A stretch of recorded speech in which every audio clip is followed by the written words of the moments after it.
અમરેલી જિલ્લાને નવા ભાજપ પ્રમુખ મળ્યા છે। આ અંગે વાત કરીએ કે અતુલ કાનાણીની અમરેલી ભાજપ પ્રમુખ તરીકે નિમણૂક કરવામાં આવી છે।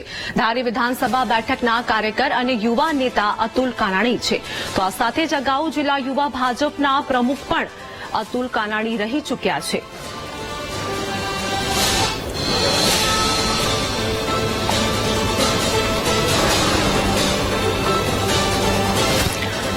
તો અંગે વાત કરીએ કે અગાઉ જિલ્લા યુવા ભાજપના પ્રમુખ પણ અતુલ કાનાણી રહી ચૂક્યા છે। અમરેલી જિલ્લાને નવા ભાજપ પ્રમુખ મળ્યા છે। સંવાદદાતા દિલીપ અમારી સાથે જોડાઈ ગયા છે। અમરેલી જિલ્લાની નવા ભાજપ પ્રમુખ મળ્યા છે। હાલ શું અપડેટ સામે આવી રહી છે? અમરેલી જિલ્લામાં ભાજપના નવા પ્રમુખની નિમણૂક હાલ થવા પામી છે।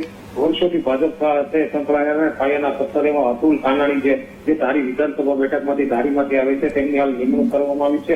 પ્રદેશ ભાજપના જે ભરત બોગરા, રાજેશ ચુડાસમા અને રાજેશ શુક્લા સહિતના નેતાઓ એને ઉપસ્થિત રહ્યા હતા। તેઓ દ્વારા આજે છે અતુલ કાનાણીની નિમણૂક કરવામાં આવી છે। અમરેલી જિલ્લાના ભાજપ કાર્યાલય ખાતે હાલ કાર્યકરોનો જમાવડો થયો છે। આ નવનિયુક્ત પ્રમુખને હાલ ફૂલનો હારથી પણ ભાજપના જે નેતાઓ છે તેમણે વધારવામાં આવ્યો છે। જોકે આ અતુલ કાનાણી છે અગાઉ પણ યુવા ભાજપના નેતા તરીકે તેમણે ફરજ બજાવી છે ને હાલ જે ધારી વિધાનસભાના બેઠકના કાર્યકર છે તેઓ અતુલ કાનાણી છે।